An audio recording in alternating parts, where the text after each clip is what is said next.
Welcome back. Yes, indeed, time to go through some figures. We've got Jide Ogunsanwo, our data analyst. Thank you for coming on today. Well, the last time out, we saw that the winning margin of the APC had reduced drastically. We saw the first time out in elections, they had 80 votes.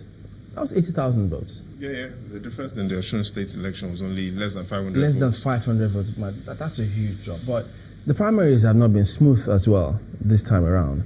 What have you found out? Here's the interesting thing, Chamberlain. The leaders that promised us peace are at war. You know, over 6 decades ago, Dr. Martin Luther King, while delivering a sermon at the Dexter Baptist Church at Montgomery, Alabama, had said that darkness cannot drive out darkness. Only light can do that. Hate cannot drive out hate. Only love can do that. Today, we have leaders that have promised us peace, but they want to use war to bring about that peace. So there are 3 things we should quickly talk about today. The first is, why are we at war? The second is, where are the war zones? And the third is, when will this war end? Why are we at war? We need to look at what had happened 2015. There were only 29 states that we had governorship and presidential elections. What had happened in those 29 states? Here's what you find out. 11 out of those states, Goodluck Jonathan won. But again, those same 11 states produced PDP gubernatorial winners, excluding 3, Plateau, Nasarawa, and Imo. Now you had the remaining 18 states where President candidate Buhari had won then, and those same 18 states where he won produced all APC governors, excluding Gombe. Here's what I mean. We're at war because 86% of the time, whoever wins the presidential election wins the gubernatorial election. So people are voting not based on manifestos, or voters aren't picking their choices based on programs or plans. What happens in most times is, whenever you win your primaries, you're so certain that the voter will vote one way. What kind of impact will states where those elections will not hold will have on the scheme of things? Again, let's look at the 10 states that today we are guaranteed will have new governors. So there are 10 states that whatever permutation happens, they will have new governors. And let's take them one by one. In the southwest, we have Lagos, Ogun, Oyo, are guaranteed to have new governors. Here's why this troubles President Muhammadu Buhari today. In 2015, there were 4 states in the southwest where he had a margin of over 100,000 votes over Goodluck Jonathan. Lagos, Ogun, Oyo, and Osun. Now, 3 out of those 4 states are going to be having new governors. So that gives you an idea of what had happened with the tussle over if the current governor of Lagos State should stay or not. Because the Southwest is very sensitive for him. Now let's look at the South-South. There's no guarantee that we'll have a new governor in the South-South because all the governors are on their first term. Now look at what is going on in the Southeast. Another state, Chamberlain, where there are troubled primaries, Imo State. Again, whatever happens in Imo, we are certain there will be a new governor.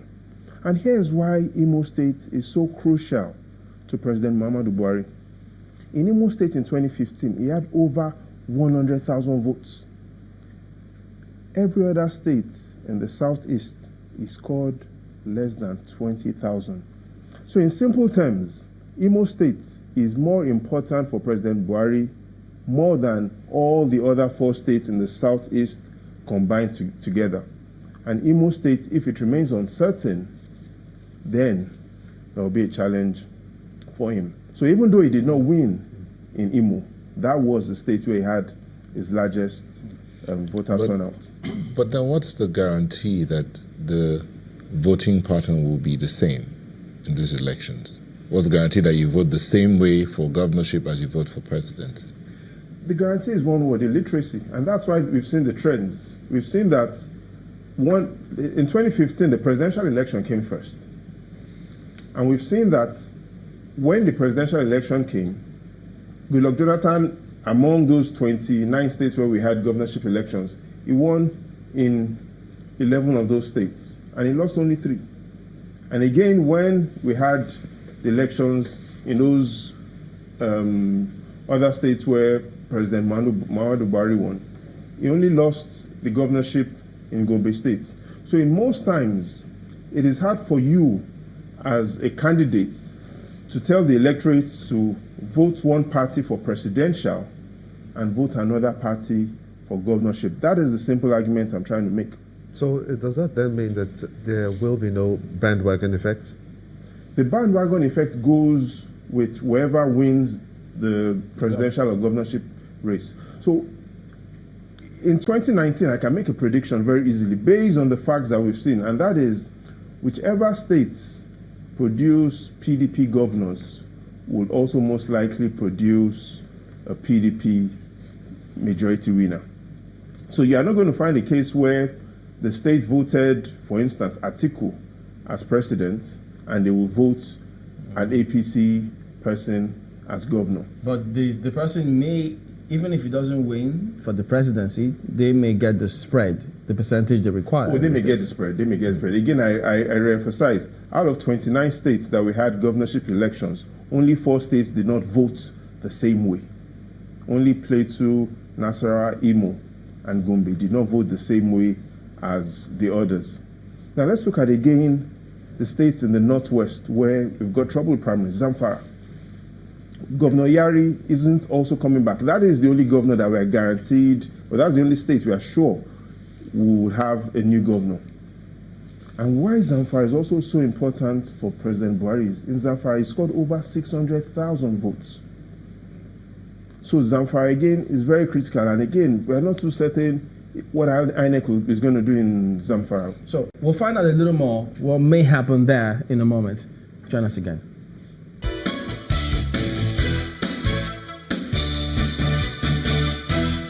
Welcome back. So go ahead. Add to your permutations. Don't forget the North Central and the Northeast. Yes, so in the North Central again, we are guaranteed 2 states that will have new governors. We have Nasarawa, and so we have Kwara in that mix, and we have Nasarawa. So we are sure that in Nasarawa and Kwara states there will be new governors. Here's why Buhari probably is concerned about what's going on in the North Central. Last election, he lost Nasarawa State.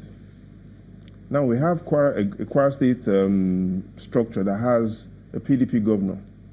Again, Benue State in the North Central, a PDP governor. We know what is going on in Plateau. And it's important, based on the permutations that we have today and the narrative and the evidence, that whoever wants to win next year has to focus on 4 zones. In 2015, Buhari's 4 zones were the Northwest, North Central, Northeast, and the Southwest. Today, Atiku's 4 zones concentration: North Central, Northeast, South, South, Southwest, South, South, Southeast. So we're going to be looking at an election that will perhaps be the closest in Nigeria's history. Again, in the Northeast, we have 3 states that we're going to be having new governors: Borno, Gombe, and Yobe. So in all, there are 10 states that whatever happens will have new governors. 3 of those states today are in the Northeast, 3 of those states in the Southwest. We have 1 in the North Central, 2 in the North, and 1 in the Northeast, 2 in the North Central, none in the South, and only 1 in the Southeast. What are his chances in the Northwest? His chances, based on evidence and based on history, seems good, and that is where we want to focus on. Today we have 16 million permanent voter cards in the Northwest. Again, the Northwest, President Muhammadu Buhari has never won. But again, the permutation seems to be changing, because even though if he wins the Northwest, the question will be how much of a victory will he be able to get in those 3 other zones that gave it to him in 2015. And even though there's no guarantee that he will win it or he will lose it, what is guaranteed is these elections will be close, especially based on the momentum we're seeing with the PDP's presidential candidate Atiku Abubakar. It indeed, Chamberlain, is going to be a big fight. But more than it being a big fight, our leaders need to find a new way to ensuring they give us peace. War and having all those fights that they had shown in the primaries is no guarantee that we'll have peace in the future. Because the question again on the lips of Nigerians is, when will all this bickering and fight stop?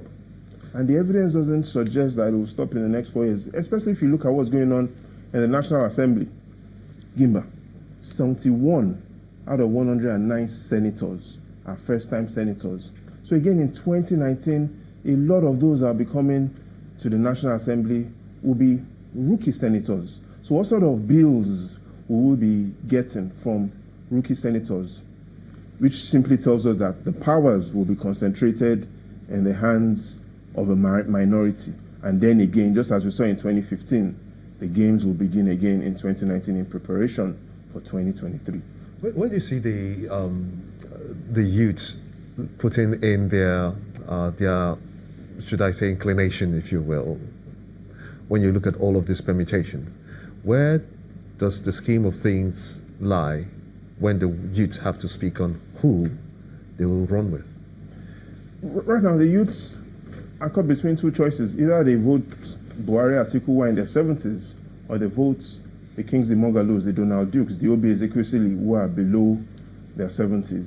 So, but again, election shouldn't be about age. It should be about competence. It should be about character. What we need to ask the politicians today now shouldn't be what you want to do, but how do you want to do it? And that's what the youth should ask whoever comes to canvass for their votes. How do you want to do what you said you will do? All right, that's it today. Thank you all for watching. Jide Ogunsanwo, our data and information analyst. All right, so yeah, that's it. Thank you all for watching. We'll see you next time.